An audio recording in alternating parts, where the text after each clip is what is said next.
Shalom. First and foremost, I want to give all praises, honor, and glory to Yahweh, Bahasham, Yahushai, Bahasham, Recha Kodesh. Double honors to the elders and the apostles of Great Millstone, and peace and blessings to the elect. And I just wanted to, at this point, it's you can't even just go with one topic. In fact, you can barely even do a lesson without being distracted. There's just breaking news all over the place.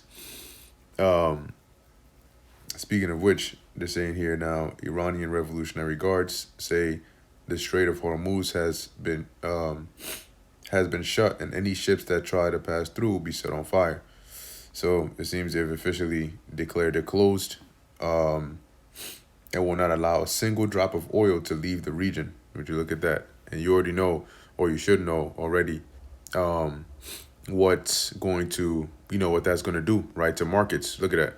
It's the timing that matters, how oil markets have reacted to prior geopolitical crisis, and how they're going to react to this one. So there's a lot of things that are going on. Matter of fact, let me actually start off with a precept here in the book of Psalms. All right, because the Lord, 119, the Lord is working, okay? He's working and working our days. This is Psalms chapter 119, verse 126. It is time for thee, Yahweh, Bahasham, Yahushai, to work, for they have made void thy law. Now, there was a video of, if I find it, I'll play it in the beginning of this lesson.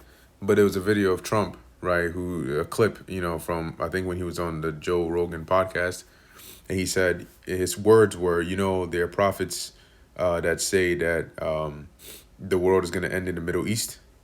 And, you got to put the pieces together, right? Like, who do you think he would be referring to, right? For the longest, what prophets would you know? And then he said prophets, right? That say, not that have said or that have written, but that say the world is going to end in the Middle East. So who do you think he's talking about? He's definitely not talking about your pastors, because then he would have said pastors. Okay, so who are known as the prophets today that have been preaching about World War III, have been preaching about the destruction and the Valley of Jehoshaphat and all of those?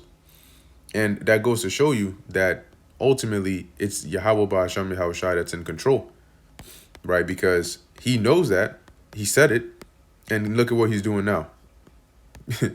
So this is all the Lord's movie, right? This is Proverbs chapter 21, verse 1. The king's heart, which the word there for heart in the Hebrew means your mind. So the mind, or the thoughts of the king, which is a ruler, is in the hand or control. Because that's what a hand symbolizes here, power or control. When you have something in your hand, you have control of it, right? If your child goes astray from you, what do? You grab them, especially if it's, let's say you're trying to cross the street or something, or it's dangerous, you grab them, because then that gives you control, over them. So when you have something in your hand or in your grasp, that's like saying you have control over it. It's not that the Most High is holding in the actual heart of a king in his hand, but he is controlling the thoughts and the mindset of these various rulers. Okay, it says here, it's in the hand of the Lord Yahweh, as the rivers of water, he turneth it whithersoever he will.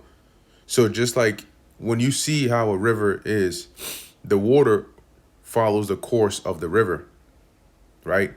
If there's a waterfall, the water will fall. If the river makes a turn to the right, the water will follow exactly where the course of the river is going. Okay, so as it says, as rivers of water, he turneth it whithersoever he will. So the Most High is the one who's ultimately, via his angels, controlling the events that are going on. All right, and it starts mainly with the minds of these different rulers, right, and these different people in positions of power all around the world. And what you're seeing here, which shouldn't come by surprise, is the main parties in this two-sided back and forth is between the the Zionists, political Zionists, and the Islamic world, or the Muslim world, which is documented in the letter from Giuseppe Mazzini to Albert between Mazzini and Albert Pike of Plan for Three World Wars. So this is just the beginning. Okay, it's just the beginning. Now, we know ultimately, right, that the Lord has a sequence of events set up. And prophecy, matter of fact, let me also pull that up here in the book Habakkuk. Prophecy has a particular order and it will not lie. And that's why, number one, it's also very, very important to know and understand prophecy. Okay? You have to be fully persuaded in your mind, but that you need to understand these prophecies. I remember hearing Apostle Tahar, and not just him, but I remember his voice, in his videos mentioning that, brothers got to go into these prophecies. You got to understand the prophecies. You got to understand the prophecies. You got to understand them. Because now we're at the point where they're speaking. And if you don't know, but at this point, well, who's the beast? What's the beast? If you don't understand some of these key prophecies concerning the times we're in, right? World War III, the MOTB, and all of these things, it'll be hard for you to you'll sort of just be going by word of ear of what you hear other brothers say and trying to echo that. And that's not, because what happens if you by yourself? What happens when they take out the power, right? They're now claiming that Iran or people should be on alert for some cyber disruption or some attack on the homeland, meaning in the soils of America, which Iran actually came out earlier today and said that basically the enemy won't be safe even in their homes. So, they're coming out and saying that now it's not far-fetched to see that happen. Some another, false event, another 911, because the whole border opening situation, you still have people that are in the country, foreign nationals as they would call it. And I forgot if it was the DHS or the CIA or FBI or who came out and said to basically be on high alert for lone wolf attacks, they called it, and cyber disruption, which could be something that they do or Iran actually does, or they do it and blame it on Iran. But either way, some disruption that's not just in the happening in the in the east over there, okay, but actually happening here. Because and it's important, like, watch, videos on it, right? Read about it and get a bit more insight on the actual geopolitical front as to like what's really going on, because you'll see that some of these things, when it comes to war, there's in wartime, a lot of propaganda as well, right? You have information coming out from one side, information coming out from another side, and you have tactics. Okay, you're not today. They'll do all these this theatrical system that we live in. They'll lead you to think that war is you revealing your hand before you do it. You broadcast on national TV. Oh, we're gonna go and do this, and then boom, you go and do it. That's not real war. Okay, real war is when you plan and nobody really understands or knows the tactics you're doing. So right now, what may seem like a losing battle or a struggling battle on Iran's side, could very well be or is strategic. Because think about it. Why is it that Russia, which is their allies, which have come out and condemned these attacks on them, China as well, but have said that they're in constant talks with Iran, have not joined in yet? Right? Because people would think, oh, well, if they're their ally, then, the second they got hit, you would jump right in. But no, it's the strategy. Okay, remember, in war, you can't be careless. One wrong move, one move too soon, one move too late, and that could be, very detrimental. But understanding how much value Iran holds to Russia and the order of prophecy in Ezekiel, the 38th chapter, there is a reason, why these things are happening. It's all about timing. And the Heavenly Father is all about timing. Okay? He's all about timing. So, we just got to watch the Lord work. And I did a lesson yesterday on, believe what you know over what you see, right? Because we walk by faith, not by sight. So what we know to be true according to the scriptures and according to faith is what we expect to happen. What it's happening in the world and what we see will conform to the prophecies. Okay, you'll see literal events morph into prophecy. As to where one way, at one point it was just a wall. Now there's a door that just appeared there all of a sudden. How did a door just appear inside a wall? Well, for prophecy's sake. So the Yahweh Ba'Shem Yahushai is in full control. And hey, the Wada Yahweh Ba'Shem Yahushai for putting us in this position to where we see what's going on. We know exactly what's going on, like in the sense that we're stable in mind. We're not losing our minds. When we see these things happening, precepts are immediately jump into your mind. Right? It's immediately jump into your mind. Like the wording in the precepts, because now we're seeing the things that were written. Okay, it's flying off of the page. Oh, yep, that's that precept. Oh, yep, that's that precept. Oh, yep, that's this, that's that. Meanwhile, you have a lot of people, even people that are more hands-on, right, or on the grounds, that are actually speaking to certain people in high positions, getting information, journalists and so on and so forth. There's only but so much that they can see, right, and they can predict based on what they're seeing and what they know and the intelligence. But as we just read in Proverbs, the Most High controls the thoughts, even the very thoughts of these rulers. So as where you could speak to one ruler and today they could be saying one thing, we know that what we know according to prophecy will stand, because the Lord can switch up their mind to do another thing, which is going to line up with prophecy. You can't get around biblical prophecy. And what's happening right now is prophecy is unfolding. Okay, like the elder apostle did a lesson. The elder apostle Ramlab did a lesson on it this morning, right? Prophecy is unfolding, and it's happening fast. Matter of fact, that's why I pulled this up here. Habakkuk chapter 2, verse 3. I'm just going to get to the point. It says, "For the vision is yet for an appointed time." And the vision concerning these prophecies, because they were received, mostly in visions where the prophets saw these things. Okay, but the things they saw it happening at a time the Lord has appointed. He just basically showed them the future.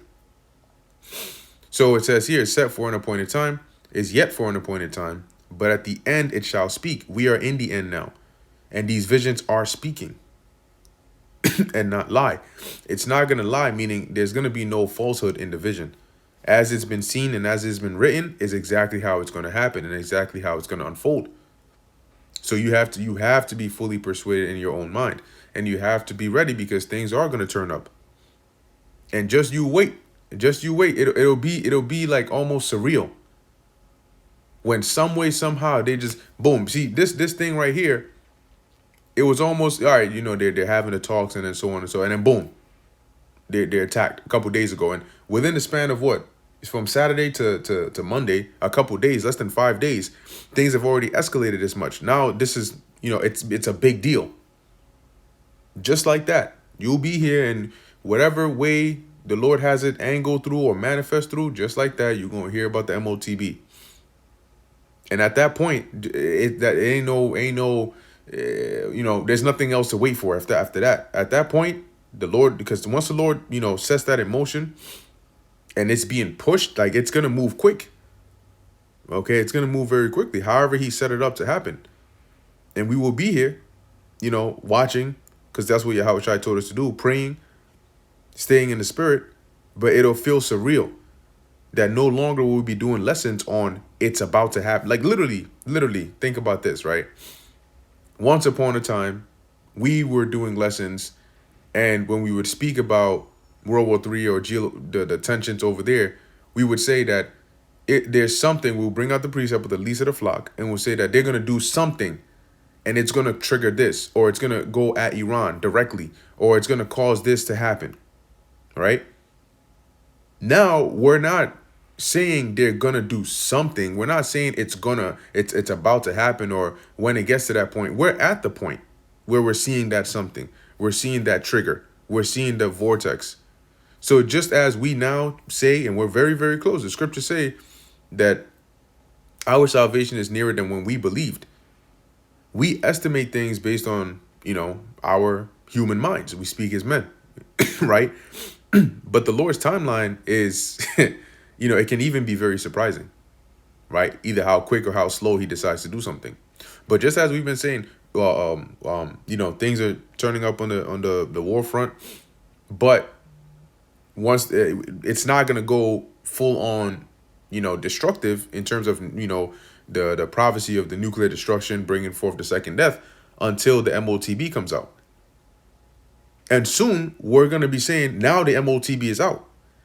Soon it's not going to be it's at the door. Soon it's not going to be they're bringing it. Soon it's not going to be, the next thing is this. Soon it's going to be boom. We were doing lessons on it. Like this is it.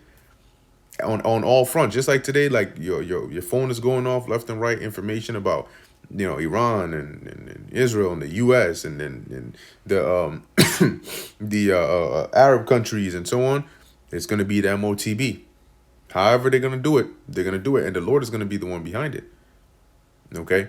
So he has everything set up in appointed time. And that's the amazement in the working of the Lord. Because you don't know how long or how short the Lord has set something to be. We're going to find out when it happens. But even we are going to be shocked. Okay, with joy though. But we're going to be shocked when we see how the Lord is compounding these prophecies.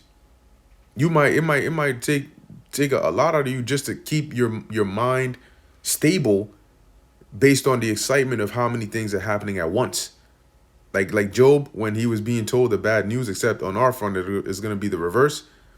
In the middle of being told one news, another messenger comes and says, hey, by the way, this just happened. And while he's delivering the news, another one comes and says, hey, by the way, this also just happened. That's a domino effect. While you're looking at the one domino that's falling, boom, your eyes switch to the next one that just got hit. And as that's falling, boom, another one just got. So you it's like your mind is just hearing this, that, this, that, this. It's coming.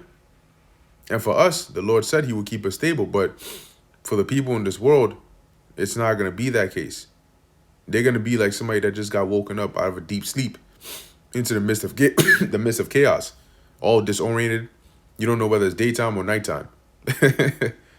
Oh, but you're going to know what time it is. You'll find out. So Habakkuk 2:3, for the vision is yet for an appointed time, but at the end it shall speak and not lie. We're at the end, and it's speaking. We're watching actual Bible these prophecies are thousands of years old, and we're watching it unfold right before our very eyes.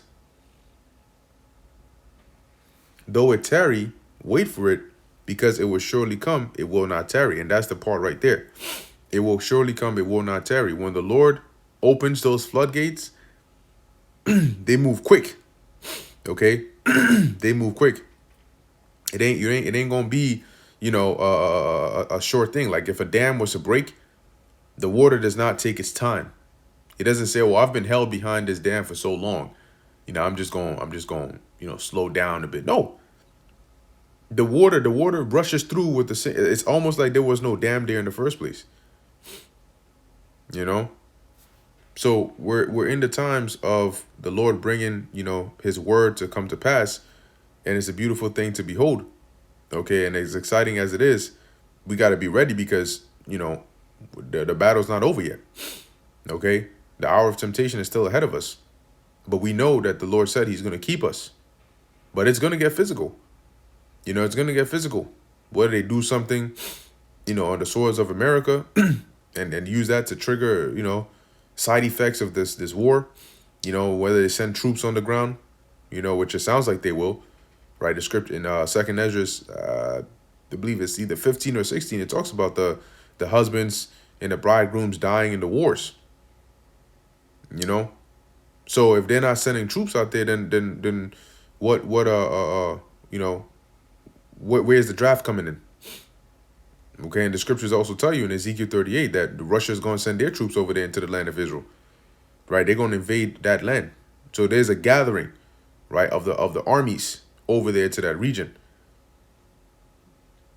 Hey, so anyway, that's pretty much what I wanted to say on that. There's so many headlines, you can't even really cover one.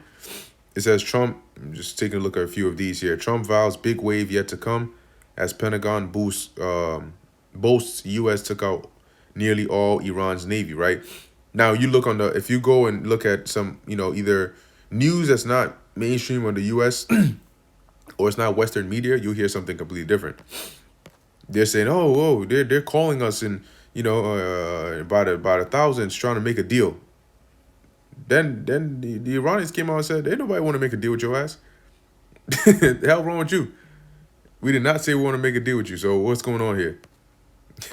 So a lot of things are happening, man. A lot of things are happening. Look at that. Top energy analyst says Iran's navy too weak to completely choke Hormuz. Well, they just closed it. So you want to go put that to the test?